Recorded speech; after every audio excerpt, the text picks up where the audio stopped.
Hey, good morning to everybody. Happy Wednesday. It's Daryl here. It is not so bright and early, 6 a.m. here in Connecticut on the East Coast. I'm running a little bit late today. It has been beautiful here in the Northeast over the last couple of days, almost 70 degrees yesterday.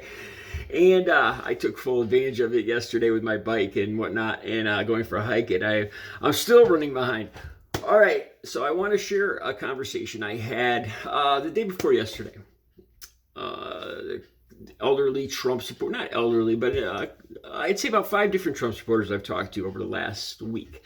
And one in particular I want to share with you guys. It was an older than me, an older woman, probably in her mid 70s, a Trump supporter. And it's somebody I talk to often. Our relationship is comfortable enough where we can discuss it without discuss politics, even though we're on 2 totally different ends of the spectrum. We can discuss it without anger. And sure enough, I knew this was coming. I was just waiting for it. There was a little lull in the conversation, and we were talking about Russia. And this woman said, Putin would have never invaded Russia when Donald Trump was president, and I was just waiting for this. And so I asked her why. Tell me why. Because he was tough, and Putin knows he was tough, and he would have never done it. Same thing like Judge Jeanine just had a hissy fit on Fox News yesterday or the day before. Geraldo Rivera disagreed that Putin was not scared of Donald Trump, and Judge Jeanine went off the rails, calling Putin a wuss and also. So anyway, this person, this Trump supporter I'm talking to. So I asked her why, and that's why she says because he was afraid of him. I don't remember one Trump supporters out there. If you're watching this video, tell me one instance where Trump was tough on Vladimir Putin. I don't remember. I don't remember any sanctions or anything, any one moment where he was tough on Vladimir Putin. But anyway, so I then mentioned I brought to light the fact that during the Trump administration, Donald Trump was going to disassemble, going to do away with NATO, supposedly because some members weren't paying their fair share. It's all about business with him. This is a failed part of this whole businessman for president thing. And I was like, you agree with that, right? He was going to do away with NATO. I asked the Trump supporter. She said, yeah. I said, because it was over money, right? Yeah. And I said, Vladimir Putin is invading Ukraine because of his worry that NATO on his doorstep, right? Is that a correct statement? Yeah. So I said, why would Putin have invaded Ukraine over NATO when Donald Trump was doing the dirty work for him? Putin could just sit back. Donald Trump was going to take the U.S. out of NATO, taking away one of the biggest member of NATO, pretty much doing away with NATO. Taking the clause, taking away NATO's clause.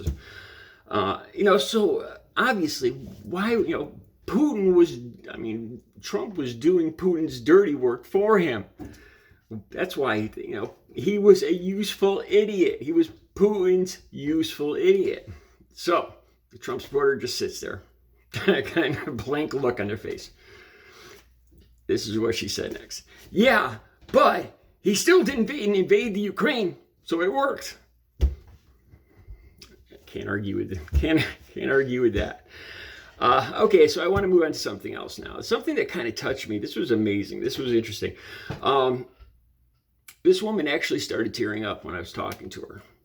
She had seen, she just watches Fox News, and she had seen a segment that showed a Ukrainian boy walking by himself down the road, like a 10-year-old. He was about a 10-year-old boy with a suitcase.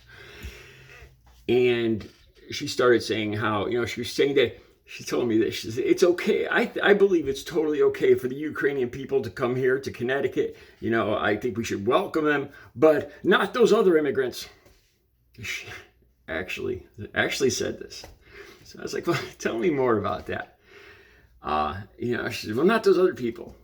These people. So I said, when you say those other people, do you mean like brown people? No. But these people obviously need help leaving a dangerous situation.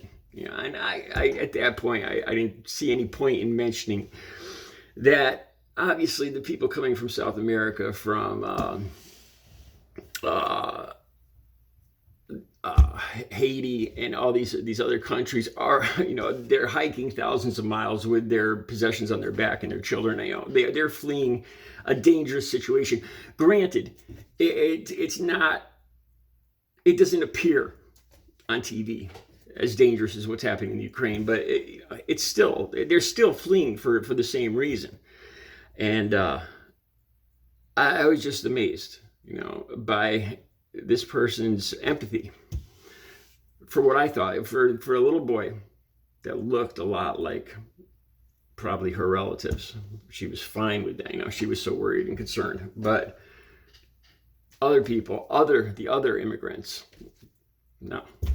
So it was an interesting conversation, to say the least. All right, I got to get back to work. I will be back later with another video. Tell me what you think. I'll put the link to that Judge Jeanine meltdown with Geraldo Rivera. I'll put that link down below. I'll see you in a few. You guys have a great Wednesday.